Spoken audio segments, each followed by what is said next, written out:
ओम शांति।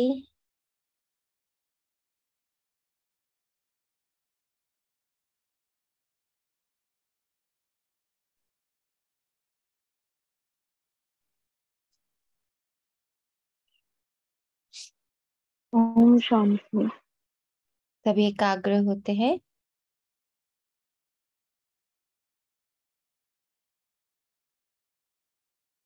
मन और बुद्धि को एकाग्र कर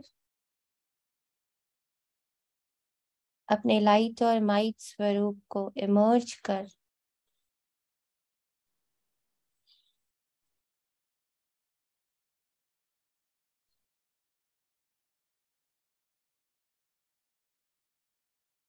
परम धाम में बैठे शिव पिता, शिव शिक्षक, शिव सतगुरु, शिव सर्जन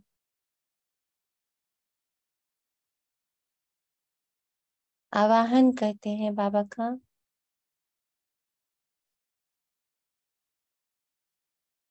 और अपने मन बुद्धि के नैनों से देखते हैं कि बाबा परम धाम तज सूक्ष्म वतन अपने रथ में सवार हो, गुणों और शक्तियों और एडवांस पार्टी की बारात लेकर पूर्ण सुसज्जित होकर आकाश मार्ग से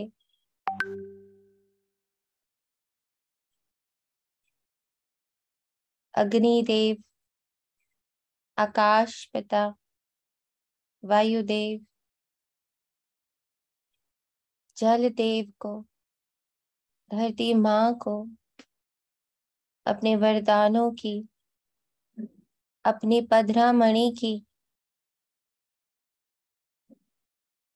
बारिश करते हुए, सुख देते हुए, लाभान्वित करते हुए इस मिनी मधुबन में पधारे हैं। ब्रह्मा बाबा चार धाम, डायमंड हॉल, पीस पार्क सबकी ऊर्जा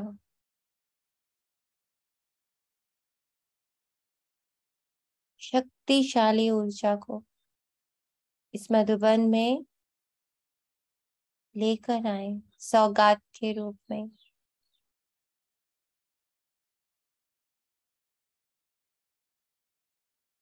भृकुटी रूपी कुटिया में शिव पिता मेरे संग आकर बैठे,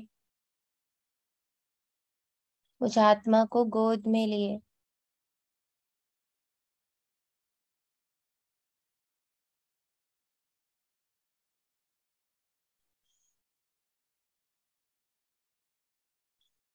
आज की 16 अक्टूबर 2022 की प्रातः मुरली अव्यक्त बाप दादा रिवाइज्ड मुरली है 3 नवंबर 92 की। रूहानी रॉयल्टी संपन्न आत्माओं की निशानियां, रूहानी रॉयल्टी संपन्न आत्माओं की निशानियां। तो जैसे जैसे हम अपने इस डिवाइन ड्रामा में एक्टिव होते जा रहे हैं तो हमारे अंदर क्या आ रही है, रॉयल्टी आ रही है। तो रॉयल्टी की परिभाषा क्या होती है? अभी तक क्या लगता है रॉयल्टी क्या है? रॉयल होना मतलब क्या?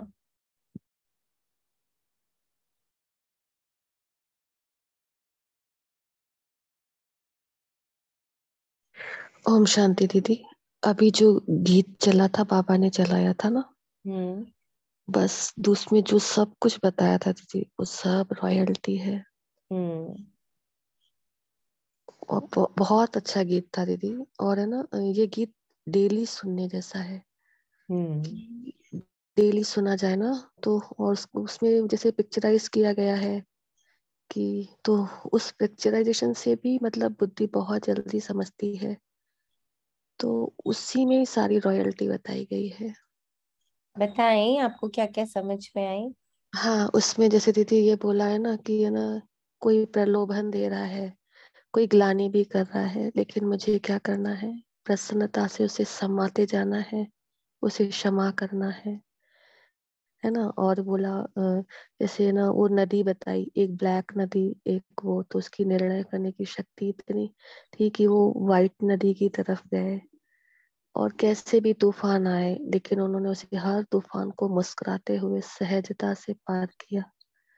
अभी पूरा गीत हम नहीं देख पाए थे, लेकिन जितना भी देखा ना तो वही है। और रॉयल्टी बस अब यही है कि व्यर्थ की बातों में ना जाकर समर्थ बातों में जाएं, और मनसा वाचा कर्मणा से जो भी हम करें वो बाबा की श्रीमत अनुसार ही होना चाहिए। सबसे प्रेम करना, और सबकी हेल्प करना, सबको दुआएं देना, सबको आगे बढ़ाना, यही सब रॉयल्टी है।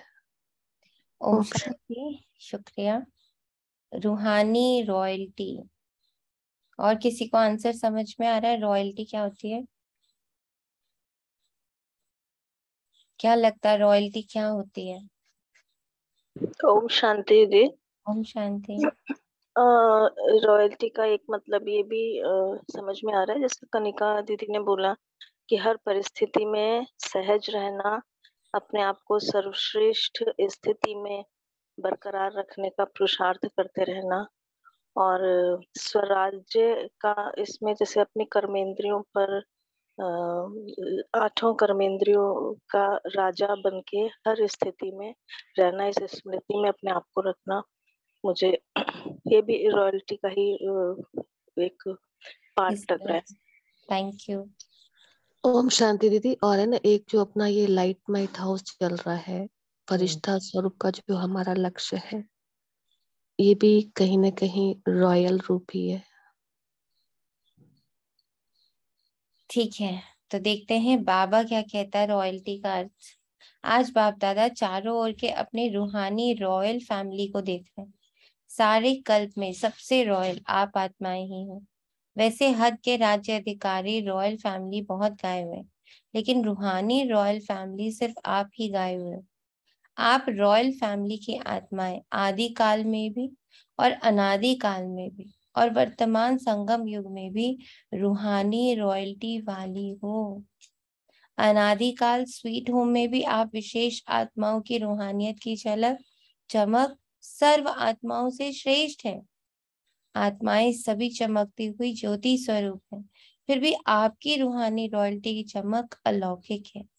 जैसे साकारी दुनिया में आकाश, बीज, सितारे सब चमकते हुए दिखाई देते, लेकिन कोई विशेष चमकने वाले सितारे स्वतः ही अपनी ओर आकर्षित करते। लाइट होते हुए भी उनकी लाइट विशेष चमकती हुई दिखाई देती। ऐसे अनादि काल परमधाम में भी आप रूहानी सितारों की चमक अर्थात रूहानी रॉयल्टी की झलक विशेष अनुभव होती है। इसी प्रकार आदि काल सतयुग अर्थात स्वर्ग में आप आत्माएं विश्व राजन की रॉयल फैमिली के अधिकारी बनते हो। हर एक राजा की रॉयल फैमिली होती है। यहाँ तक में रॉयल का अर्थ क्या समझ में आया?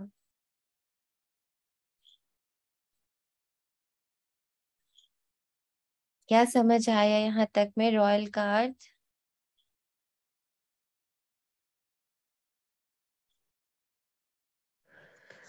ओम शांति दीदी, रॉयल का अर्थ यहाँ चमक से ही समझ में आया, और चमक अर्थात गुण और शक्तियां हमेशा बरकरार रहे। ये समझ, इसी की लाइट मतलब गुण और शक्तियों को हमें प्रैक्टिकल लाइफ में लाना ही है, हर कर्मेंद्रियों द्वारा वही प्रवाह हो, और इसके विपरीत कुछ भी ना हो, तो तभी हमारी चमक बरकरार रहेगी। और उसी अकॉर्डिंग है ना, अनादि आदि सब में हमारा पद फिक्स होगा। है ना। यहाँ बाबा हमें करता, हम देखिए दो तरह से अटेंशन ड्रैग करी जाती है। कहते हैं ना इनका अटेंशन ड्रैगिंग पैटर्न है, ये वो अटेंशन खींचते हैं। तो कलयुग में अटेंशन कैसे खींचते हैं, आकर्षित कैसे करते हैं? नेगेटिविटी से, है ना। पांचों विकारों को यूज करके आकर्षित बनते हैं। ऐसा तो नहीं है हमारे आसपास लोग आकर्षक नहीं है, बहुत आकर्षण है। सेलिब्रिटीज को देखिए, पॉलिटिशियंस को देखिए, जितने भी तरह के कोई पैसे से अपने को अट्रैक्टिव बनाता है, कोई बहुत सारी विद्याएं अर्जित कर लेता है तो अपने आप को आकर्षण योग्य बनाता है। तो यहाँ एक चीज को समझना बहुत जरूरी है कि आकर्षक बनना है, ओम बहुत शांति। आकर्षक बनना है जी। ओम शांति। ओम शांति। रॉयल आत्मा यानी अपने पुराने स्वभाव संस्कार संबंधों समाप्त करके बाप समान अपनी चाल, फरिश्तों की चाल बताने वाले। Thank you. तो बाबा यहाँ पर हमें क्लैरिटी दे रहा है कि आकर्षक बनना है, लेकिन एक होता है जोर से बोलकर, बहुत जोर से हंसकर, बहुत ज्यादा बोलकर, बहुत बहुत बोलते हैं।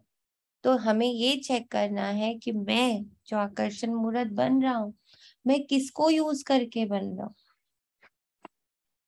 ये सबसे इम्पोर्टेंट है। बाबा ने कहा ना कि चमकती सब है, परम धाम में भी चमकती सब है, लेकिन रूहानी रॉयल्टी की चमक अलौकिक है। जो रूहानी रॉयल्टी आपकी है, तो रॉयल्टी किसमें होती है? अब जैसे आप बुद्धा को देखिए, आप देवी देवताओं के चित्र देखिए, उसमें किस बात की रॉयल्टी है? वो इतने आकर्षक क्यों है? वो हमें धारण करना है।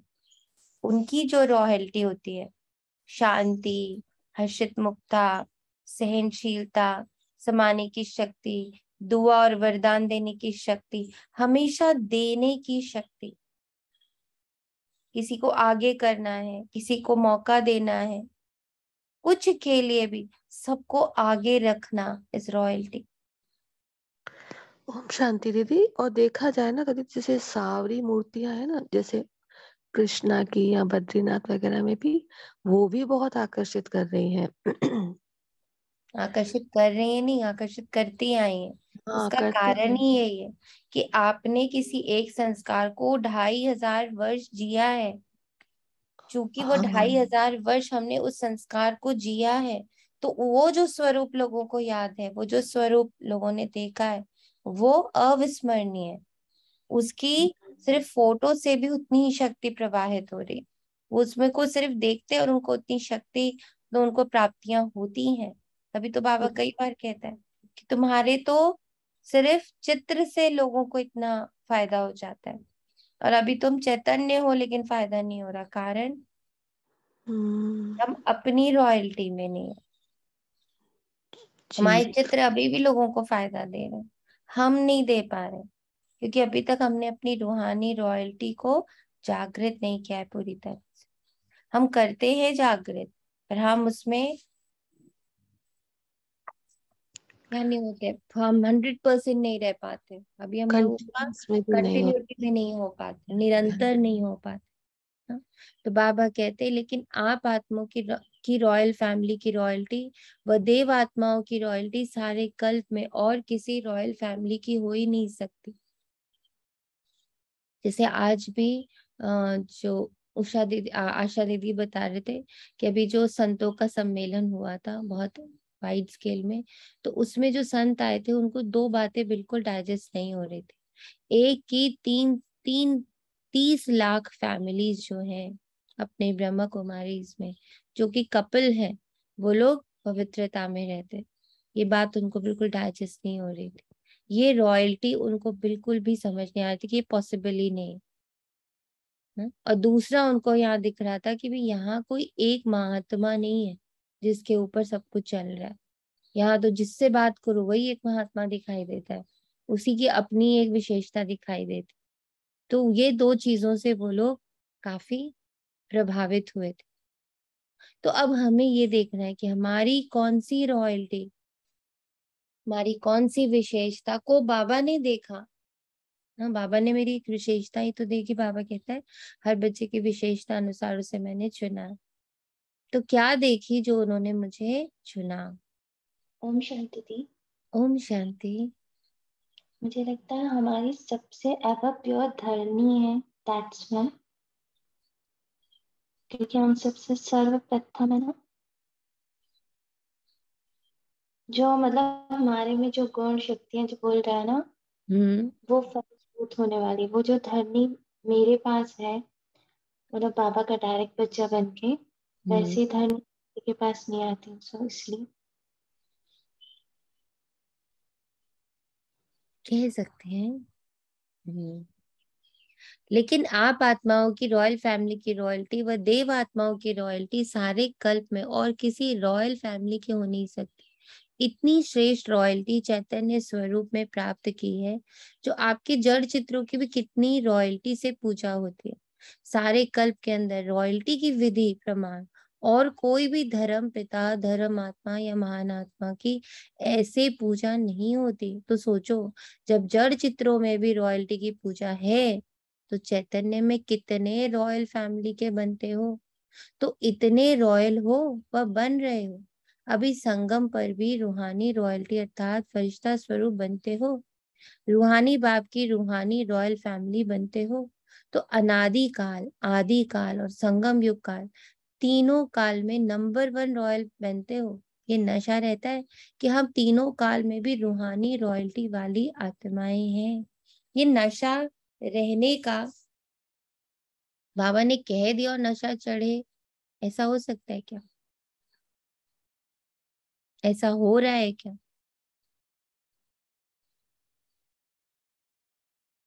नहीं, अपने आप को स्मृति दिलानी पड़ती है बार बार। और स्मृति दिलाने के लिए क्या करना पड़ता है? दीदी हर बात को प्रैक्टिकल में लाना पड़ता है। नशा चढ़ता ही तब है जब हमारे को स्थूल में कुछ दिखता है। स्थूल में जब हमें कोई प्राप्ति होती है तब नशा चढ़ता है ना। कोई सामने हमारे रख दे ग्लास और बोले नशा हो जाए, नशा हो जाए, तो नहीं होगा ना। जब तक वो आत्मा उसको ड्रिंक नहीं करेगी, उसको पिएगी नहीं, तब तक उसको नशा नहीं चढ़ सकता। ऐसे ही बाबा ने कहा कि देखो तुम तीनों कालों के रॉयल फैमिली के हो।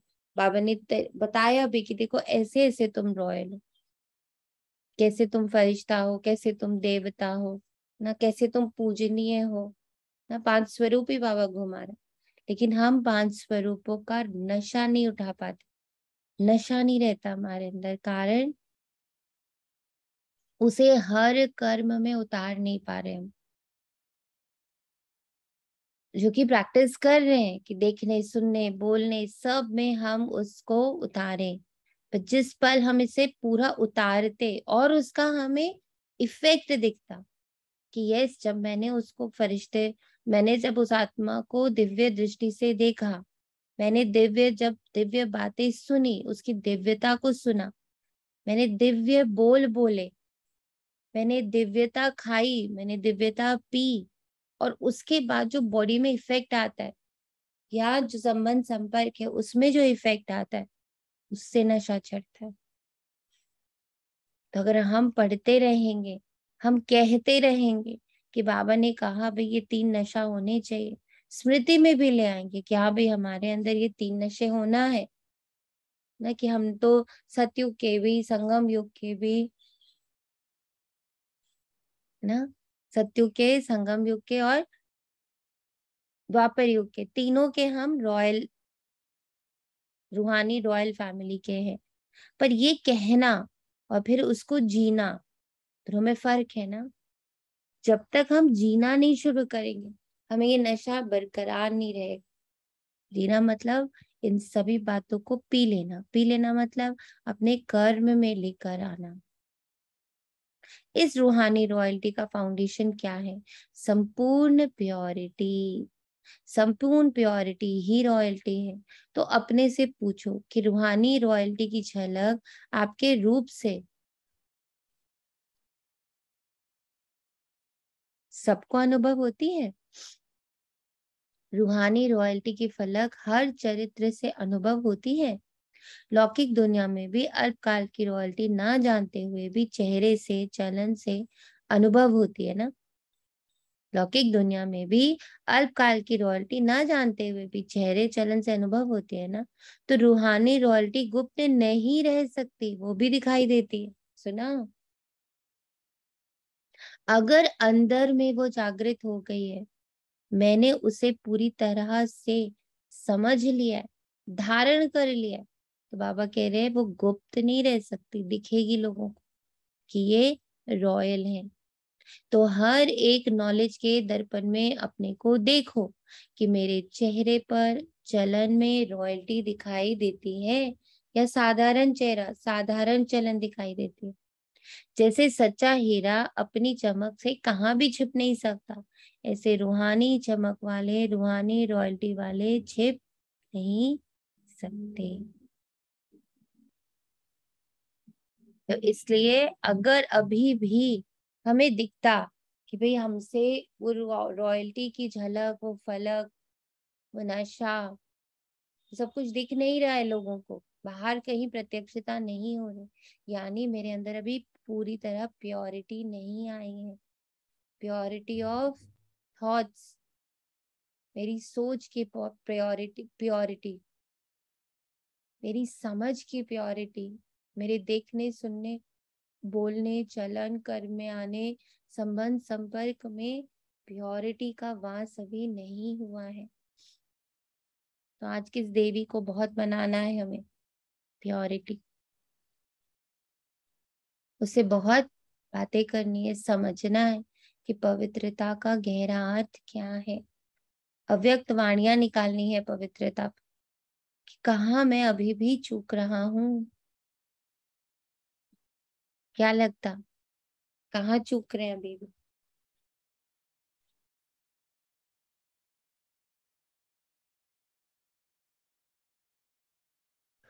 ओम शांति दीदी, अभी सार में आना है।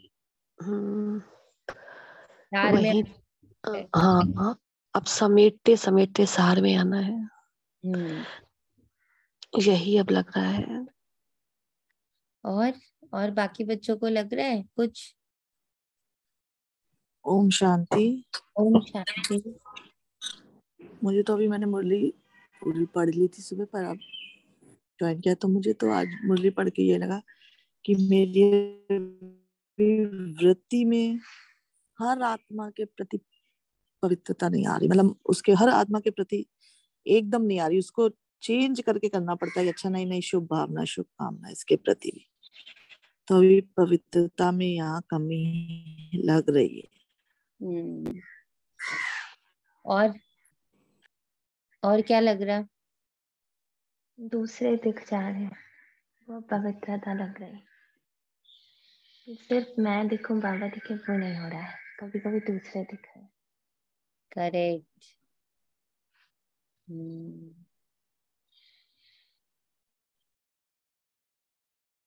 बाबा कहते कई बच्चे अपने को खुश करने के लिए सोचते हैं और कहते भी हैं कि हम गुप्त आत्माएं हैं, इसलिए हमको कोई पहचानता नहीं, समय आने पर आप ही मालूम पड़ जाएगा। गुप्त पुरुषार्थ बहुत अच्छी बात है, लेकिन गुप्त पुरुषार्थी की झलक और फलक व रूहानी रॉयल्टी की चमक औरों को अनुभव जरूर कराएगी।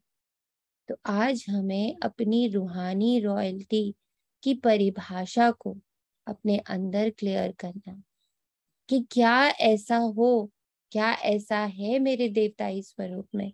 तो आज अपने विष्णु स्वरूप, लक्ष्मी नारायण स्वरूप या पूज्य स्वरूप, किसी भी स्वरूप के आगे, पांचों स्वरूपों के आगे आज हमें बैठना है और देखना है कि उसमें ऐसा क्या है जो मैं अभी तक धारण नहीं कर पाया हूँ। पांचों स्वरूपों को सामने रखना है अपने, एक एक करके। पहले मान लीजिए बिंदु रूप को रखा, तो देखा कि बिंदु रूप की ऐसी क्या क्वालिटीज है जो मैंने अभी तक धारण नहीं करी है। जिसे बाबा कहते हैं ना, 3 बिंदी लगाओ। बिंदु मतलब सार, बिंदु मतलब फुल स्टॉप, बिंदु मतलब जीरो हो जाना। हाँ, बिंदु मतलब, और बताइए? बिंदु में सिंधु समाया हुआ। बिंदु मतलब जिसके साथ भी जुड़ गया उसको क्या बना दिया, जीरो। किसी के भी साथ जुड़ जाता है तो उसको हीरो बना देता है। तो बिंदु मतलब दूसरों को भी हीरो बनाना। बिंदु मतलब लोगों को आगे करना। बिंदु मतलब कि खुद सार में रहना, पास्ट से बिल्कुल मुक्त, फ्यूचर से बिल्कुल मुक्त, बिल्कुल प्रेजेंट में रहना। अब बिंदु के इतने सारे मीनिंग्स हमें अपने समझ में आ रहे, निराकारिता समझ में आ रही है, कोई आकार नहीं। मेरे पास कोई आकार नहीं, मैं कुछ भी नहीं हूँ, जीरो हूं मैं। अपने आप को एकदम जीरो खत्म कर लेना, मिट्टी समझ लेना। तो बहुत सारे जीरो के अर्थ है, बिंदु के बहुत सारे अर्थ है। तो अब पहले उन अर्थों को देखा और फिर अपने में देखा कि बाबा मैं यहाँ तक पहुंचाऊं कि नहीं। ऐसे अपना देवता स्वरूप देखा, मुस्कुराता हुआ, एकदम संपन्न, सिर से पांव तक। तो क्या ये सारे गुण, ये सारी शक्तियां मेरे अंदर हैं? फिर अपना पूज्य रूप देखा, कमल आसन पे बैठा हुआ, सिर्फ देता हुआ, दोनों हाथों से बस दे रहा और कुछ कर ही नहीं रहा है। सुसज्जित है, संपन्न है, लेकिन दे रहा। तो क्या मेरा ये स्वरूप है? फिर अपना फरिश्ता रूप, एकदम लाइट से भरा हुआ, जैसे लाइट के आजकल बाबा हमें लाइट और माइट के अलग अलग पड़ाव पार करा रहे। तो क्या मैं हर पड़ाव को एकदम 100% पार कर पा रहा हूँ? फिर ब्राह्मण स्वरूप में आए। ब्राह्मण मतलब ब्रह्मा बाबा को सामने रख ले, कितना मैचिंग है ब्रह्मा बाबा और मुझ। तो इस तरह से हमें अपनी चेकिंग करके अपने आप को ऊंचा उठाना है। स्वयं स्वयं को चाहे कितना भी गुप्त रखे, लेकिन उनके बोल, उनका संबंध, संपर्क, रूहानी व्यवहार का प्रभाव उनको प्रत्यक्ष करता है। जिसको साधारण शब्दों में दुनिया वाले बोल और चाल कहते हैं, तो स्वयं स्वयं को प्रत्यक्ष नहीं करते, गुप्त रखते। ये निर्माणता की विशेषता है। लेकिन दूसरे उनके बोलचाल से अनुभव अवश्य करेंगे। हम नहीं कह रहे। कितना है, कितना इंपॉर्टेंट पॉइंट है ये। लगता है जैसे कि आज के मुरली का सार है। हम नहीं बोल रहे कि हम क्या है, हम अपने गुणों का बखान नहीं कर रहे, देखो हम तो बहुत सहनशील है, देखो हमने तो ये किया, हमने तो वो किया। हम नहीं कह रहे अपने आप को, अपने शब्दों से तो हम कुछ भी नहीं कह रहे, पर दूसरे अनुभव कर रहे। ये एक्चुअल रूहानी रॉयल्टी है। कई आप देखोगे बच्चों को, वो खुद ही खुद का गाना गा रहे हैं। हमने ये किया, हमने ये किया, ब्राह्मण बनने के बाद हमने ये किया, ब्रह्म कुमार बनने के बाद हमने ये किया। हमने गाया तो फिर वो रॉयल्टी नहीं है। दूसरे देख कर कहे कि इनमें तो बहुत चेंजेस आ गए, तो बहुत बदल गए। दूसरे कहें कि ये गुप्त पुरुषार्थी। अगर स्वयं को कहते हैं कि मैं गुप्त पुरुषार्थी हूँ, तो ये गुप्त रखा क्या प्रत्यक्ष किया? कह रहे हो गुप्त, लेकिन बोल रहे हो कि मैं गुप्त पुरुषार्थी हूँ। कह रहे हो गुप्त, लेकिन बोल रहे हो कि मैं गुप्त पुरुषार्थी हूँ। तो क्या ये गुप्त हुआ? कितना सुंदर बाबा हम लोग को पकड़ रहा है ना। अगर मुझे कहना पड़ रहा है कि अरे मैं तो ना गुप्त पुरुषार्थ कर रहा हूँ, तो क्या अब आप गुप्त पुरुषार्थी? क्योंकि आपने तो कह दिया गुप्त मतलब किसी को नहीं बता रहे। बहुत पत्र में भी लिखते हैं कि हम गुप्त पुरुषार्थियों को निमित्त बनी हुई दादियां नहीं जानती हैं। फिर यह भी लिखते हैं कि देख लेना आगे हम क्या करते हैं, क्या होता है। तो ये गुप्त हो रहे हैं या प्रत्यक्ष किया? गुप्त पुरुषार्थी अपने को गुप्त रखे, ये बहुत अच्छा है, लेकिन वर्णन नहीं करो दूसरा आपको बोले। वर्णन नहीं करो दूसरा आपको बोले। जो अपने आप को ही कहे उनको क्या कहा जाता है? मियाँ मिट्ठू। तो मियाँ मिट्ठू बनना बहुत सहज है ना।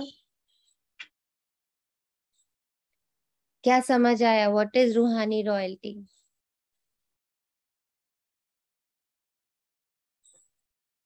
व्हाट इज रूहानी रॉयल्टी बताइए। कोई नोट कर रहा है क्या? रूहानी रॉयल्टी के क्या क्या पॉइंट्स दे रहा है बाबा? कोई बच्चा नोट कर रहा? मैंने नोट किया था, वृत्ति, दृष्टि, चलन, चाल, सब में अपनी, अब ये हर कर्मेंद्री में अपनी रॉयल्टी देखनी है कि आंखें कहाँ डूबी है मेरी। अपनी वृत्ति मेरी सबके प्रति शुभ है कि नहीं, वृत्ति में मैं सबको सुख दे रही हूँ, ये रॉयल्टी आज बाबा ने बताई है सारी। परिष्ठा स्तुति है कि नहीं, पूरी रॉयल्टी बाबा ने पूरी मुरली में यही बताई कि अपनी अंदर की रॉयल्टी, चलन, स्थूल रॉयल्टी नहीं, साधारण बोल तो नहीं है, मतलब ये रॉयल्टी आज बाबा ने पूरी रॉयल्टी की परिभाषा पूरी अपनी अंदर की कर्मेंद्रिय, अंदर की पवित्रता, और मैं यहाँ मिट्टू तो नहीं बोल रही, मैंपन तो नहीं आ रहा कि मैं ये करती हूँ, मैं ये करती हूँ। और बताए। और सबके लिए शुभकामना, शुभ भावना, हर एक के लिए, चाहे वो आत्मा रॉयल नहीं है तो भी उसको सहयोग देना है, उसको अपनी रॉयल्टी दिखा करके वो करके उसको आगे बढ़ाना है, अपना फरिश्ता स्वरूप बनकर उनको आगे बढ़ाना है, लाइटमेट देनी है। हर बोल तुम्हारा युक्ति युक्त होना चाहिए। अभी तक जो बाबा ने मुरली चलाई उसके अनुसार क्या लग रहा? मियाँ बनना बहुत सहज है। यहाँ तक जो बाबा ने भी मुरली चलाई सब प्रेजेंट में आ जाए। आपने पहले ये तो कि आपने किया वो नहीं, अभी जो अच्छा। बाबा ने मुरली चलाई हाँ, 15 बाबा मिनट। कह रहे शो ऑफ मत कर, अपना शो ऑफ जो करते हैं वो वास्तव में रॉयल नहीं है। जो रॉयल होते हैं वो भरपूर रहते हैं, संपन्न रहते हैं, वो नहीं बोलते हैं। ओम शांति दीदी। ओम हाँ, शांति। मुझे लगता है दीदी कि स्वयं की प्रशंसा चाहना और स्वयं की ही प्रशंसा करना मतलब रॉयल्टी की निशानी नहीं है। सिर्फ स्वयं में ही खोए रहना कि मुझे ही सब देखे, मेरी तरफ ही सब मतलब घूमे, मेरे को ही सब चाहे, ये नहीं है। आज मुझे रॉयल्टी में ऐसे दिख रहा है कि खुद मिट कर ना, अपने हाँ आप जी, को मिटा करके अगर हम किसी जी और हाँ, को रोशनी बना दें, हम टॉर्च बन जाएं पर कोई और हाईलाइट हो जाए, और फिर जब दूसरे आपकी उस रॉयल्टी को महसूस करें, दूसरों को महसूसता हो कि ये रॉयल आत्मा है, इनमें बहुत परिवर्तन है, that is the real royalty. जो अभी तक बाबा ने कहा कि आप वर्णन नहीं करोगे, आपको नहीं लगेगा, आप अपने बारे में किसी से नहीं कहोगे, पर दूसरों को महसूसता जरूर होगी आपसे कि ये बहुत डिफरेंट है, इनमें बहुत बदलाव आया है। और दूसरी बात कि आप दूसरों को राह दिखाने वाले टॉर्च बनने चाहिए। आप वो दिया बना, दिया खुद जलता है, खुद जलता है दूसरों को रोशनी देने के लिए, खुद जल के भस्म हो जाता है। तो आज जो रॉयल्टी का अर्थ समझ आ रहा वो ये है कि कितना हम मर गए, और मेरे मरने से जो ज्वाला निकल रही है, मेरे मरण, मेरे त्याग, मेरे तपस्या की जो ज्वाला, जो प्रकाश निकल रहा है, उससे दूसरों का भला हो रहा है।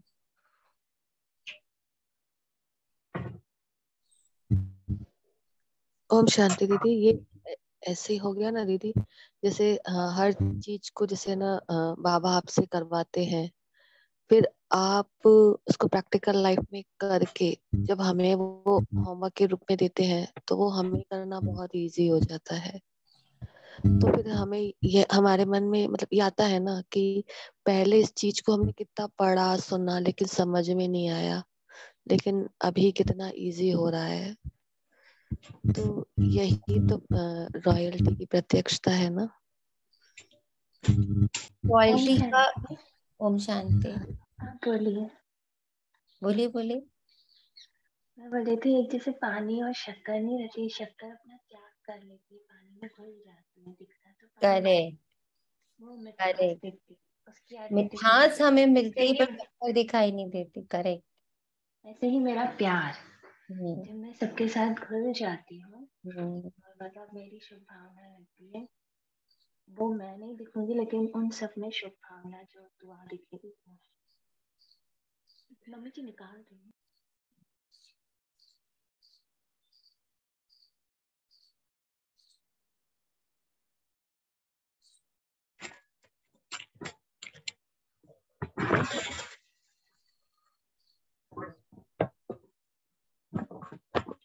बाबा कहता तो क्या सुना, रूहानी रॉयल्टी, रॉयल आत्माएं सदा ही एक तो भरपूर संपन्न रहती है, और संपन्नता की निशानी है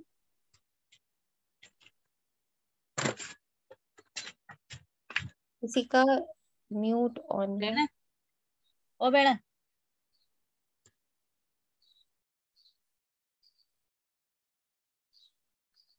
तो क्या सुना? रूहानी रॉयल्टी। रॉयल आत्माएं सदा ही एक तो भरपूर संपन्न रहती हैं, और संपन्नता की निशानी वे सदा तृप्त आत्मा रहती हैं। Very important. एक तो हुआ भरपूर संपन्न है, साथ साथ वो तृप्त भी है।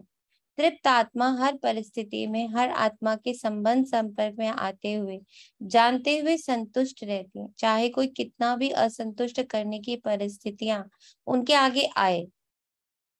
लेकिन संपन्न तृप्त आत्मा असंतुष्ट करने वाले को भी संतुष्टता का गुण सहयोग के रूप में देगी। ऐसी आत्मा के प्रति रहम दिल बन शुभ भावना और शुभ कामना द्वारा उनको भी परिवर्तन करने का प्रयत्न करेंगे। रूहानी रॉयल आत्माओं का यही श्रेष्ठ कर्म है। जैसे स्थूल रॉयल आत्माएं कभी भी छोटी छोटी बातों में, छोटी छोटी चीजों में अपनी बुद्धि व समय नहीं देती, देखते भी नहीं देखती, सुनते भी नहीं सुनती, ऐसे रूहानी रॉयल आत्मा किसी भी आत्मा की छोटी छोटी बातों में जो रॉयल नहीं है उनमें अपनी बुद्धि व समय नहीं देंगी। दुनिया वाले कहते हैं कि रॉयल्टी अर्थात किसी भी हल्की बात में आंख नहीं डूबती। रूहानी रॉयल आत्माओं के मुख से कभी व्यर्थ व साधारण बोल नहीं निकलेंगे, हर बोल युक्ति युक्त होगा। युक्ति युक्त का अर्थ है व्यर्थ भाव से परे अव्यक्त भाव, अव्यक्त भावना, इसको कहा जाता है रॉयल्टी। कितनी परिभाषाएं बाबा दे रहा है, कितने पॉइंट्स रॉयल्टी के दे रहा है।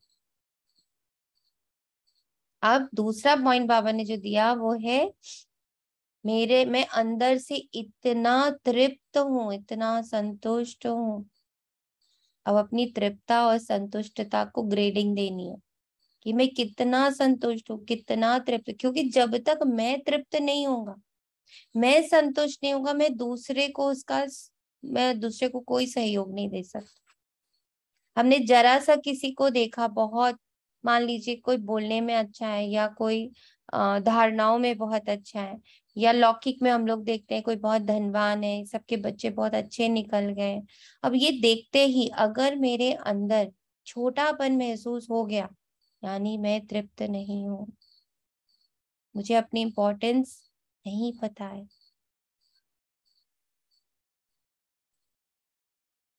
ना तो छोटी से छोटी, हल्की से हल्की बात में भी आंख नहीं डूबती है। आंख डूबना, इसको देखना है हमें। आंख डूबने का मतलब सिर्फ आंख नहीं है, कान भी डूबते हैं, स्वाद भी डूबता है, कर्म भी डूबता है, स्पर्श भी डूबता है, सब कुछ डूबता है। तो आग डूबने का सिर्फ देखने में नहीं, महसूस करने में, कर्म करने में, सुनने में, खाने पीने में, बोलने में बहुत आग डूबती है। कि अब सुन ही ले, आग डूबना मतलब उसमें लिप्त हो जाना। तो सुनते सुनते अच्छा आगे बताओ ना क्या बता, फिर क्या हुआ उनके घर में, फिर क्या हुआ उनके साथ, डूब गए कान मेरे। खाते खाते डूब गया जीभ उसमें, बोलते बोलते डूब गए, क्या क्या नहीं बोलना था सब बोल ले गए। ये क्या हो गया? डूबना, मतलब बह जाना। जो कह रहा है, जो दुनिया दिखा रही है, जो माया दिखा रही है, उसमें बह जाना। तो रॉयल जो होगा, जो इतना अंदर से तृप्त होगा, इतना अंदर से संतुष्ट होगा कि कुछ भी उसको इफेक्ट नहीं कर रहा। बड़े से बड़े महल, बड़े से बड़े चौबारे, कुछ भी उनको इफेक्ट नहीं कर रहा। वो देख रहे हैं, वो सुन रहे हैं, वो वहां बैठे भी हैं, पर वो खींच नहीं रहा है उन्हें। खींचने की शक्ति खत्म हो चुकी, इतनी तृप्तता अंदर। और ये तृप्तता भी प्योरिटी ही होती है। जो तृप्त होगा ना, उसकी आंखें कभी तरस रही नहीं होंगी, उसका मुख कभी तरस नहीं रहा होगा। कोई मिल ले तो मैं बोल लूं, कहीं मौका मिल जाए तो मैं बोल लूं, उसमें अंदर तृष्णा नहीं होगी। तो जितना मेरे अंदर तृप्तता, जितना मेरे अंदर संतुष्टता बढ़ेगी, और वो बढ़ेगी कैसे बताइए, कैसे इसको बढ़ाए? बाबा ने तो कह दिया भाई तृप्त रहो, संतुष्ट रहो, इसको बढ़ाए कैसे? How it is possible? सुनने में तो इतना अच्छा लगता है, कभी कभी बाबा को बोलने का मन करता है, बाबा आपकी बातें सुनने में इतनी अच्छी इतनी मीठी लगती हैं, करें कैसे इसको, कैसे होगा ये कि हम इतने तृप्त इतने संतुष्ट हो जाएं कि कुछ भी हमारे ऊपर से बस बह जाए। उसको कहते हैं ना चिकना कढ़ाई है तो उसके ऊपर सब कुछ बह जाता है, तो हमारे ऊपर सब बह जाए हम ना बहें, कैसे होगा इससे? घर वाले तो कहते ही है ना, तुम्हें तो कोई फर्क ही नहीं पड़ता, तुम तो चिकनी घड़ी होगी, तुम तो बिल्कुल वो हो गई हो, तुम्हें कोई फर्क ही नहीं पड़ता। ये सुनने को तो मिलता ही रहता है रोज।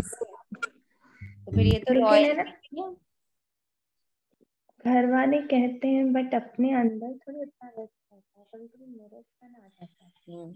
अपनी सच्चाई हमें पता होती है, दुनिया को दिख रहा, क्योंकि हम लोगों ने बहुत चीजें रोक दी हैं, बहुत चीजों में हम बोलने में अच्छे हो गए, बहुत चीजों में हम समझाने में बहुत अच्छे हो गए, पर क्या अंदर हम उतने तृप्त हैं कि वही हमें तो आज मुझे लगा ना कि वृत्ति में हम्म बिल्कुल तृप्तता अभी हर आत्मा के प्रति हमारे नहीं बोल आ में पा आ रही, गई बाप है। समान। हमारे बोल में आ गई है, पर हाँ क्या अंदर मतलब हृदय में हाँ, सहन बातों को शांति सहन दीदी। कर लेते, उनकी समा भी लेते, पर जो कोई अपना बहुत क्लोज ब्राह्मण आत्मा या कोई भी है तो उसको तो बता ही देते हैं ना कि आज ऐसा हुआ। हाँ तो वो वही चीज मैंने आज सुबह से नोट करी थी, मतलब वृत्ति में हर आत्मा के प्रति अभी नहीं आ पा रही, वो बाप समान फिर नहीं बन पा रहे ना अभी। वो तो बाबा तो चाहता जीते जी बिल्कुल मरना, तो जीते जी मरना की यही परिभाषा आज लग रही ना, कि मतलब हर चीज में बिल्कुल साक्षी हो जाओ, या क्या कैसे बढ़े, इसको तो सोचना ही है। पर चांदनी आत्मा इसमें बहुत प्यारी बात, आपकी बात सुनते सुनते लग रहा है कि हम्म। बाबा जो झाड़ हिलने की बात कर रहा है, तो जो इन जगहों पर आकर, जैसे आज आप जब ये कह रहे हो तो आपने ये इच्छा जाहिर करी है कि बाबा मुझे उस लेवल तक जाना है, पर कितने ब्राह्मण ऐसे आपने अपने चारों तरफ देखो जिन्होंने ये चाहना ही छोड़ दिया है कि हम उस लेवल तक जाएं, तो इतना नहीं जा सकते, इतना नहीं हो सकता। कितने बच्चों के मुंह से ये लाइन सुनाई देती है। तो ये भी अगर अंदर अपने ऊपर ये आस भी रख रहे हैं, अपने ऊपर ये दृढ़ता भी रख रहे हैं, अपने ऊपर ये चेकिंग रखकर ये हिम्मत भी रख रहे हैं कि बाबा नहीं मुझे यहाँ तक भी पहुंचना है, भर दुनिया को दिख रहा कि हमें फर्क नहीं पड़ रहा, हमें तो कुछ फर्क नहीं पड़ रहा, पर मैं अंदर से जान रही हूँ कि मुझे फर्क पड़ रहा है। ये जो डिफरेंस मैं जान करके मैं उस पर मेहनत करने को तत्पर हूँ। ये कितने बच्चे हैं? जो झाड़ हिलने की बात होती है ना, वो यही यही सारे पॉइंट्स है झाड़ हिलने की, गिर जाने की या वहीं पर स्टैग्नेंट हो जाने की। ये वो वाली बातें जहां हम हम विड्रॉ कर देते कि नहीं अब हम नहीं कर पाएंगे, इससे ज्यादा बाबा हम नहीं कर पाएंगे, तो वहीं हम अपनी एक लकीर खींच देते हैं, क्योंकि हम ही ने वहां पर अपना एक फुल स्टॉप लगा दिया। पर अगर मैं अभी भी ये सुनते हुए, ये समझते हुए, देखते हुए भी मैं अपने आप से अगर ये कह पाता हूँ कि नहीं बाबा मुझे अभी और मेहनत करके भी और आगे बढ़ना है, ये कितने बच्चे हैं? तो आपको दिखेगा ब्राह्मणों में भी ये बहुत कम बच्चे हैं। तो इस बात की भी शाबाशी देनी है खुद को कि मैं जान रही हूँ अपनी चीजों को और मैं मेहनत करने को सज्ज हूँ। नहीं तो कितने बच्चे वहीं फुल स्टॉप लगा के थे, बाबा अब इससे आगे नहीं हो पा रहा, यहाँ तक ले आई गाड़ी खींचकर, इसके आगे नहीं हो पा रहा। तो रूहानी रॉयल आत्माओं के मुख से कभी व्यर्थ व साधारण बोल नहीं निकलेंगे। दीदी इसमें ना एक ये भी लग रहा था कि है ना, जैसे तृप्तता तब आती है दीदी जब है ना हमें बाबा पर पूरा निश्चय होता है, और अंदर ये मतलब बात चलती रहती है कि बाबा बैठा है ना, बाबा बैठा है ना, तो इससे भी हम है ना कई जगह पे बहुत संतुष्ट और तृप्त रह पाते हैं। ये जो आज का सबसे बड़ा ये क्वेश्चन है कि जो बाबा ने हमें कह दिया कि बच्चे तुम संतुष्ट और तृप्त रहो, बाबा ने हमें वरदान भी दिया है संतुष्ट भव तृप्त भव, पर मैं उसमें कहाँ रेटिंग अपने आप को देख रही हूँ। जैसे उन्होंने कहा कि मैं देख पा रही हूँ कि मेरी वृत्ति में नहीं आ रहा चेंज, मेरे बोल में आ रहा है, मेरे कर्म में आ रहा है, पर मेरी वृत्ति नहीं बदल रही, वहां अभी भी कहीं ना कहीं खोट है। तो अब इस खोट को कैसे निकालें कि मैं सच में इतनी तृप्त, इतनी इतनी तृप्त, इतनी संतुष्ट हूँ कि मुझे किसी आत्मा में से लेने की इच्छा ही समाप्त हो जाए। आत्मा से, वैभव से, वस्तु से, दुनिया से, सब से मुझे लेने की इच्छा समाप्त हो जाए। इसके लिए मुझे क्या क्या और युक्तियां यूज करनी है, ये आज हमारा होमवर्क है। ये हमें आज ढूंढना है अपने लिए बैठ करके, और सबका अपना अपना होगा।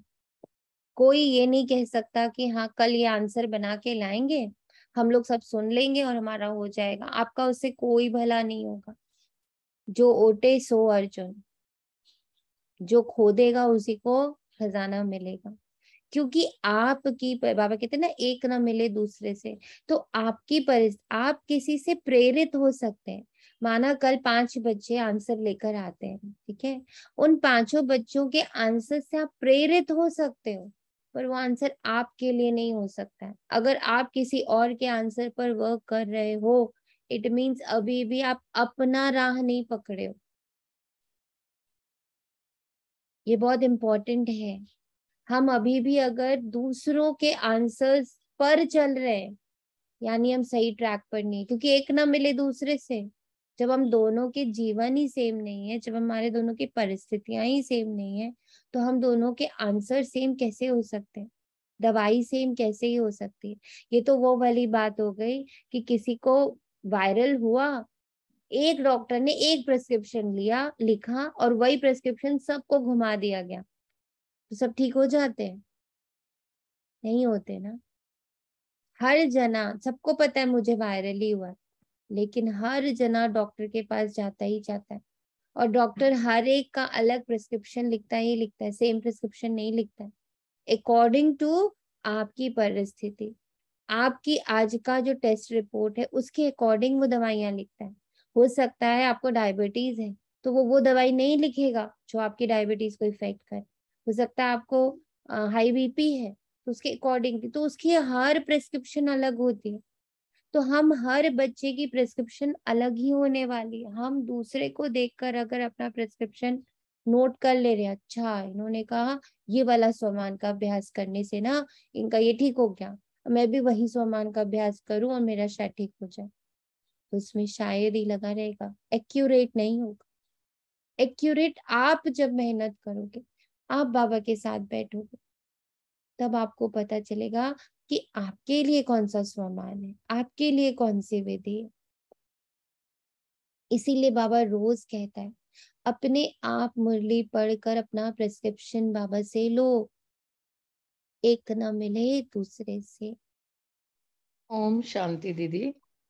ओम एक बात बोलूं दीदी, हो सकता है ये जो अभी तृप्तता वाला कि कैसे मैं तृप्त हो सकती हूँ, कि अगर मान लो मैंने इस काल में या इस समय मैंने अगर नीम का बीज बो दिया, और मैं फिर नेक्स्ट में कहूँ कि मुझे तो आम खाना है, तो आम मुझे कैसे मिलेगा? तो उस समय अगर मुझे ये स्मृति आ जाती है कि मेरे बोए हुए बीज का ही फल मुझे मिल रहा है, तो शायद ये तृप्त होने का मेरा एक अच्छा सोर्स बन सकता है कि जो मैंने किया है वही मुझे मिलना है,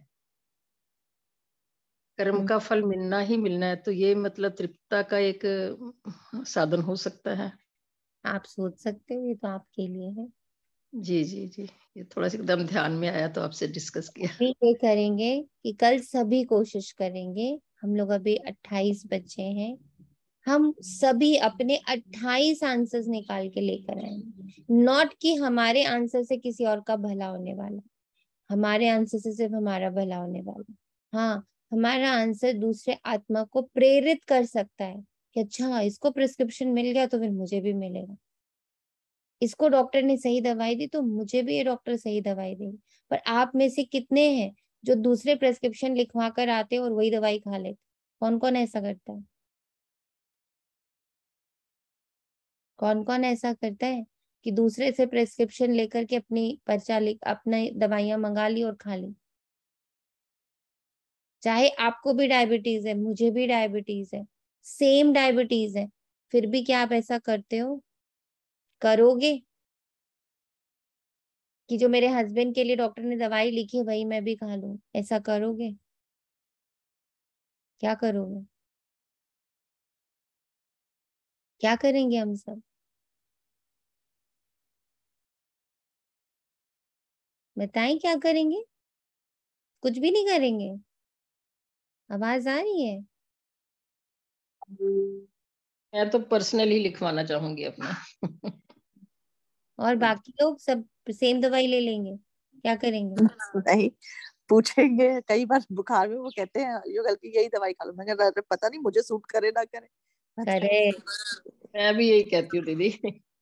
तो जब वहां हम ये ध्यान रख रहे हैं, तो यहाँ रूहानी डॉक्टर से हम सेम प्रिस्क्रिप्शन कैसे ले ले, दूसरे से प्रिस्क्रिप्शन कैसे ले लेते हैं? अच्छा, आपको फायदा हुआ इस सामान से, ठीक है, आज से मैं भी करूँ। तो फिर हम यहाँ पे ऐसे कैसे करते हैं कि दूसरे से प्रिस्क्रिप्शन ले लेते हैं? हम डॉक्टर के पास खुद क्यों नहीं जाए? तो बाबा कहता है, रूहानी रॉयल आत्माओं के मुख से कभी व्यर्थ व साधारण बोल नहीं निकलेंगे। हर बोल युक्ति युक्त होगा। युक्ति युक्त का अर्थ ही है व्यर्थ भाव से परे अव्यक्त भाव, अव्यक्त भावना, इसको कहा जाता है रॉयल्टी। इस समय की रॉयल्टी भविष्य की रॉयल फैमिली में आने के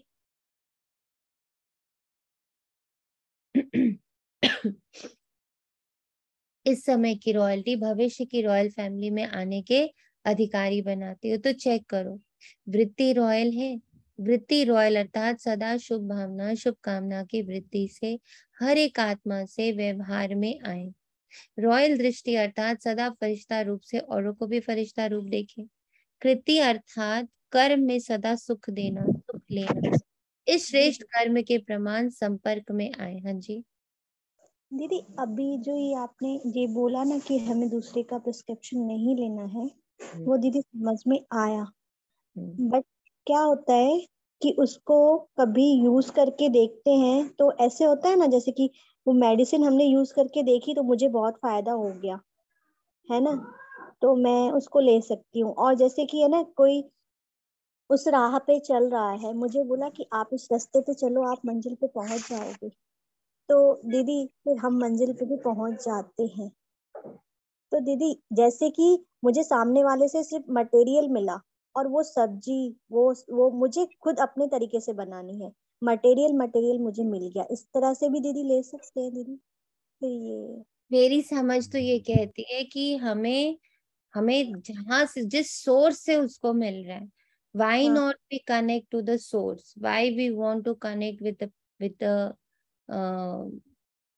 मतलब जो ऑलरेडी अभी ले ही रहे हैं, वो भी अभी तक पूर्ण नहीं हुए, अभी तक वो भी सफल नहीं हुए, तो हम उनसे क्यों लें?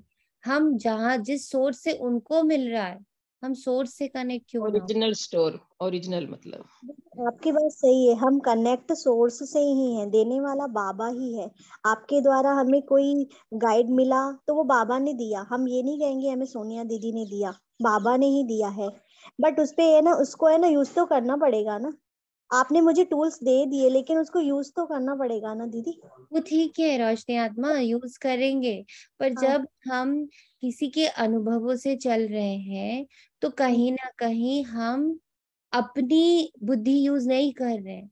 और जब हम अपनी बुद्धि को कम यूज करते हैं, आप पॉइंट सही कह रहे हो कि ठीक है, विधियां पता चली, आपने हर विधि को ट्राई किया, जो विधि आपको सूट कर गई आपने उसको कंटिन्यूटी में ला दिया, मैं उसको डिनाई नहीं कर रही हूँ, ठीक है।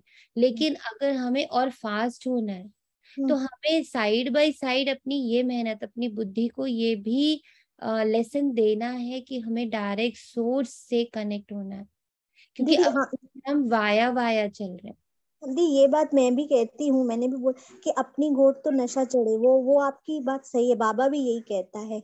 बट है ना, बाबा ने जो संगठन का भी एक बल बनाया है ना, साथ का सबके, तो दीदी वो भी तो है ना, एक दूसरे को। अभी तो हमें आधार से मुक्त होना है।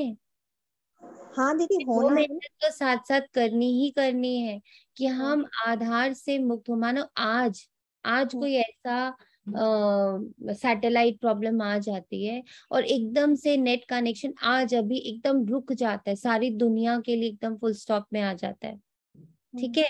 अब हमें संगठन की आदत थी, हम संगठन के हिसाब से ही चल रहे थे, अब क्या होगा हमारा, बहुत जोर देंगे।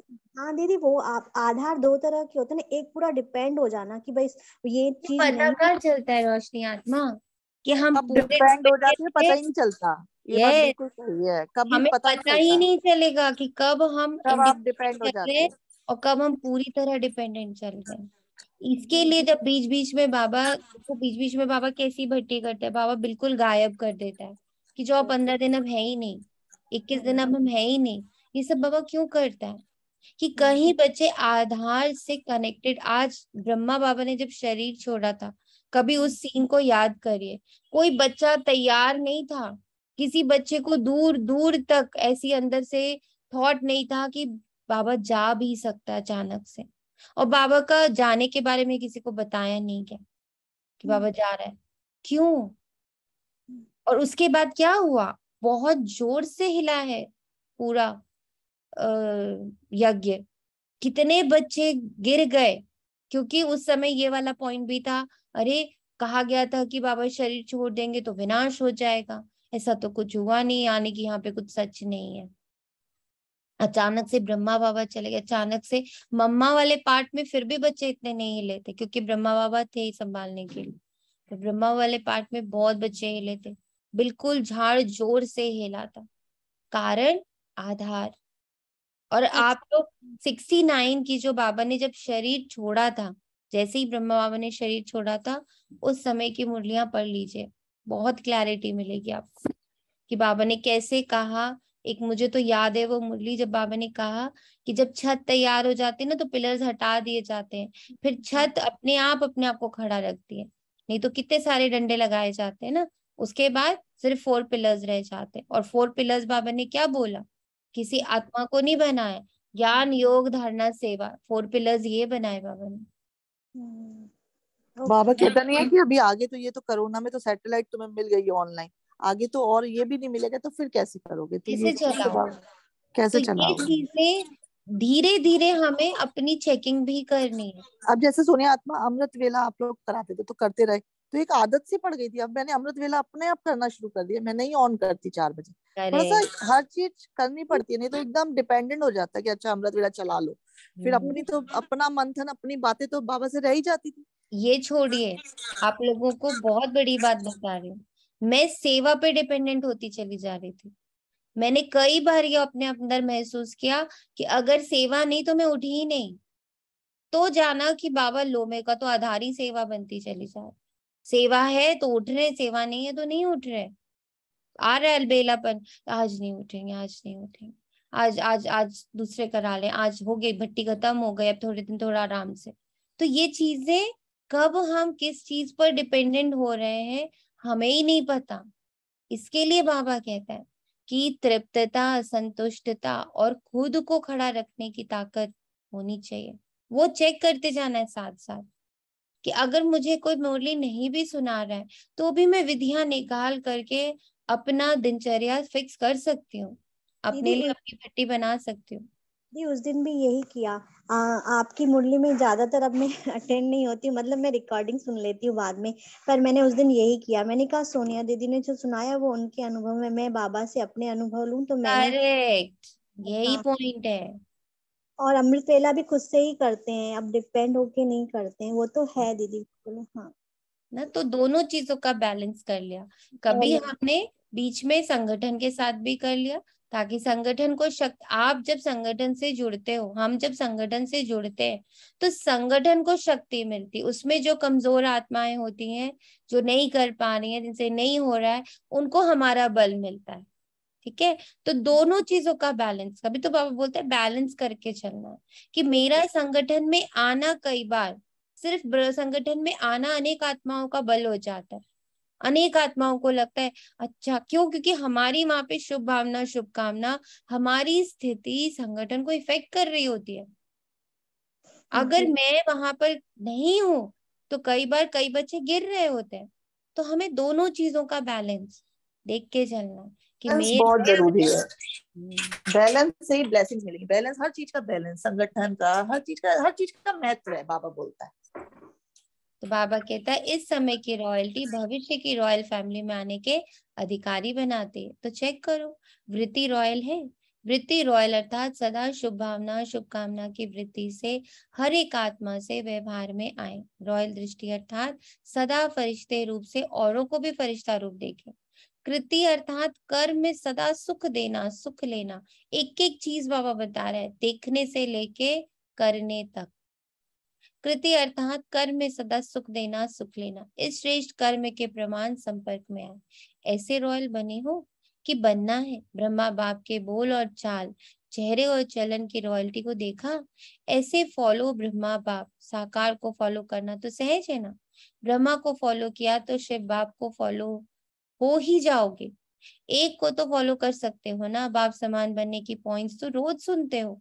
सुनना अर्थात फॉलो करना। कॉपी करना तो सहज होता है ना, कॉपी करना भी नहीं आता। आप दादा आज मुस्कुरा रहे थे कि मधुबन में आते हैं तो विशेष गुरुवार के दिन क्या करते, एक तो भोग लगाते और क्या करते, सिर्फ मधुबन में ही करते, जीते जी मरने का भोग। किसका किसका लग गया, जीते जी मरने का भोग। आप सबने जीते जी मरने का भोग लगा लिया है? किसने किसने लगा लिया? अरे हमारे संगठन में किसी ने नहीं लगाया? हाँ जी, लगवा दिया है सोनिया जी, 5 साल पहले ही लगवा दिया था। अरे दीदी ग्रेट बात है ये, और ग्रेट। वही चादर जो वहां से मिली थी, हम वो बिछा के योग करते हैं। जब ओढ़नी होती है वही चादर, वो हमारा कफन बन गया है, वो अरे पावरफुल। हाँ ब्यूटीफुल। हाँ। तो बाबा कह रहे हैं जीते जी मरने का भोग। आप सबने जीते जी मरने का भोग लगा लिया है। बाप दादा मुस्कुरा रहे थे कि जीते जी मरना कहकर मनाना तो सहज है। स्टेज पर बैठ गए, तिलक लगा लिया, मर गए। लेकिन जीते जी मरना अर्थात पुराने संस्कारों से मरना, है ना। तो भोग तो मैंने भी लगवा लिया, लेकिन बाबा उसका अर्थ समझा रहा है कि भाई वहां बैठ के लगवा तो लिया, लेकिन क्या सच में पुराने संस्कार मर गए? पुराने संस्कार, पुराने संसार के आकर्षण से मरना, ये है जीते जी मरना। भोग लगा दिया, भंडारी में जमा कर दिया और जीते जी मरना हो गया, ये तो बड़ा सहज है। लेकिन मर गए। बाप दादा सोच रहे थे कि पुराने संसार और पुराने संस्कार, इससे सदा के लिए संकल्प और स्वप्न में भी मरना मनाना, ऐसा जीते जी मरना कौन और कब मनाएंगे? अगर स्टेज पर बिठाते हैं तो सब के सब बैठ जाते हैं। स्टेज पर बैठना यह तो आम बात है, लेकिन बुद्धि को बिठाना, इसको कहा जाता है यथार्थ जीते जी मरना। जब मर गए, मरना अर्थात परिवर्तन हो गया, तो ऐसा जीते जी मरना, उसके लिए कितने तैयार होंगे कि सेंटर पर जाकर कहेंगे कि क्या करें, चाहते नहीं थे लेकिन हो गया। ये तो जीते जी मरना मना कर जाते हैं, फिर जब कोई बात सामने आती है तो जिंदा हो जाते हैं। ऐसे नहीं करना, है ना। ऐसे तो बाबा मर गए, बाबा मर गए, और जैसे ही किसी ने मेरे लिए कुछ कहा हम जिंदा हो गए, ऐसे किसी का मेरे लिए। तो बाबा कह रहे हैं कि जैसे ही कोई बात सामने आती है तो जिंदा हो जाते हैं, तो ऐसा मरना नहीं। यादगार में भी दिखाते हैं कि रावण का एक सिर खत्म करते थे, दूसरा आ जाता था। यहाँ भी एक बात पूरी होती है, दूसरी पैदा हो जाती है। फिर समझते हमने तो रावण को मार दिया था, फिर ये कहाँ से आया? लेकिन मूल फाउंडेशन को समाप्त ना करने के कारण एक रूप बदल दूसरे रूप में आ जाते हैं। मूल रूप क्या है? मूल रूप क्या है? बाबा कह रहे मूल फाउंडेशन को समाप्त ना करने के कारण एक रूप बदल दूसरे रूप में आ जाते। तो मूल रूप क्या है? देवान। आत्मा। आज सोचना है, ये क्वेश्चंस आज नोट करिए और आज दिन भर अपना मनन करना है कि मूल फाउंडेशन क्या है जो नहीं मर रहा, तो फिर एक के बाद दूसरा पैदा हो जाता, दूसरा खत्म होता, तीसरा पैदा, सब कुछ खत्म हो जाता। तो अब मैं क्या हूं? मैं ब्राह्मण हूँ, यही शुरू हो जाता, है ना। माँ खत्म हो गया, पिता खत्म हो गया, अच्छा बच्चों वाला थॉट वाला भी खत्म हो गया। अब कौन सा बहुत बड़ा रावण हमारे साथ शुरू हो गया? दैट इज, मैं क्या हूँ? मैं क्या हूँ? मैं ब्राह्मण हूँ, मैं भगवान का बच्चा हूँ। तो मूल फाउंडेशन जो अभी तक दिख रहा है वो है मैं शब्द नहीं हमें सबसे ज्यादा खा लिए, दीमक है वो। मैं, मेरे को कहा, मेरे साथ हुआ, मैं और मेरा, यही बाबा का भी वो रहा है, स्लोगन रहा है और दादियों का भी रहा है कि मैं और मेरा, ये दो शब्द को जिस पर मैं अपनी डिक्शनरी से गायब कर देता हूँ, मर जाता हूँ उसमें, मैं भी मर गया और मेरा भी मर गया, फिर वो बदल नहीं सकता, फिर वो किसी के रूप नहीं ले सकता। पर अगर मैं और मेरा है तो वो रूप बदलता रहेगा, वो बदलता ही रहेगा, हम हटाते ही रहेंगे, वो आता ही रहेगा। समझा क्या बनना है? रूहानी रॉयल्टी वाले सदैव ये चेक करो कि हर कर्म रूहानी रॉयल परिवार के प्रमाण है। जब 99% बोल, कर्म और संकल्प रॉयल्टी के हों, तब समझो भविष्य में भी रॉयल फैमिली में आ ही जाएंगे। ऐसे नहीं सोचना हम तो आ ही जाएंगे, चलो संपन्न नहीं बने हैं तो 1% फ्री देते हैं, लेकिन 99% रॉयल्टी के संस्कार, बोल और संकल्प नेचुरल होने चाहिए, बार बार युद्ध नहीं करना पड़े, नेचुरल संस्कार हो जाए। अच्छा, चारों ओर की रूहानी रॉयल्टी वाले रॉयल आत्माओं को, सदा प्योरिटी द्वारा रॉयल्टी अनुभव कराने वाली आत्माओं को, सदा फरिश्ता स्वरूप के संस्कार को प्रैक्टिकल में लाने वाली आत्माओं को, सदा ब्रह्मा बाप को फॉलो करने वाली आत्माओं को, सदा श्रेष्ठ ब्राह्मण संसार में ब्राह्मण संस्कार अनुभव करने वाली रूहानी रॉयल परिवार को बाप दादा का याद, प्यार और नमस्ते। हम रूहानी बच्चों की, हमें ऐसा बताने वाले बाप दादा माता पिता को याद और नमस्ते बाबा, शुक्रिया बाबा, शुक्रिया, बेहद दिल से शुक्रिया। अव्यक्त बाप दादा से पर्सनल मुलाकात। सेवा में बिजी रहो तो सहज माया जीत बन जाएंगे। सदा अपनी शक्तिशाली वृत्ति से वायुमंडल को परिवर्तन करने वाली विश्व परिवर्तक आत्माएं हो ना। इस ब्राह्मण जीवन का विशेष ऑक्यूपेशन क्या है? अपनी वृत्ति से, वाणी से और कर्म से विश्व परिवर्तन करना। अपनी वृत्ति से, वाणी से और कर्म से विश्व परिवर्तन करना सबसे बड़ा ऑक्यूपेशन। तो सभी ऐसे सेवा करते हो या टाइम नहीं मिलता, वाणी के लिए समय नहीं है, तो वृत्ति से, मनसा सेवा से परिवर्तन करने का समय तो है ना। सेवाधारी आत्माएं सेवा के बिना रह नहीं सकती। ब्राह्मण जन्म है ही सेवा के लिए। अब ये मेरी वृत्ति कि मैं क्या हूँ, सेवाधारी। मैं किसी का भी, जो अभी हम लोग का नेक्स्ट पड़ाव आ रहा है, हम लोग का सेक्रल खत्म होकर अब सोलार में हम जा रहे, मणिपुर चक्र ना। तो कल हम लोग मणिपुर चक्र के, अगर आज हो पाएगी तो पक्के से आज करेंगे। अभी देख लेते प्रोग्राम क्या है, तो बाबा की 2 भी दिनचर्या होगी, अगर पॉसिबल होगा तो आज ही ये क्लास करेंगे कि अब जो मणिपुर चक्र है वो क्यों ब्लॉक होता है, उसका क्या क्या कनेक्शन है, तो वो उसको समझेंगे। तो उसमें एक ये बहुत इंपॉर्टेंट वर्ड है, दैट इज मैं सेवा पर हूँ। हाँ जी दीदी, ट्यूसडे को रख लीजिए ना प्लीज। तो मंडे खाली चला जाएगा, आज लास्ट डे है सोलार का। दीदी फिर हम अटेंड नहीं कर पाते। देखते हैं बाबा क्या कराते हैं। तो ब्राह्मण जन्म है ही सेवा के लिए, और जितना सेवा में बिजी रहेंगे उतना ही सहज मायाजीत बनेंगे। तो सेवा का फल भी मिल जाए और मायाजीत भी सहज बन जाए, डबल फायदा है ना। जरा भी बुद्धि को फुर्सत मिले तो सेवा में जुट जाओ। वैसे भी पंजाब हरियाणा में सेवा भाव ज्यादा है, गुरुद्वारे में जाकर सेवा करते हैं ना, वह है स्थूल सेवा और ये है रूहानी सेवा। सेवा के सिवाय समय गंवाना नहीं है, निरंतर योगी, निरंतर सेवादारी बनो। चाहे संकल्प से करो, चाहे वाणी से, चाहे कर्म से, अपने संपर्क से भी सेवा कर सकते हो। चलो मनसा सेवा करना नहीं आवे, लेकिन अपने संपर्क से, अपनी चलन से भी सेवा कर सकते हो। कितने ऑप्शंस दे रहे बाबा, ये तो सहज है ना। तो चेक करो कि सदा सेवाधारी हैं व कभी कभी के सेवाधारी। अगर कभी कभी के सेवाधारी होंगे तो राज्य भाग्य भी कभी कभी मिलेगा। इस समय की सेवा भविष्य प्राप्ति का आधार है। कभी भी कोई यह बहाना नहीं दे सकते कि चाहते थे लेकिन समय नहीं है।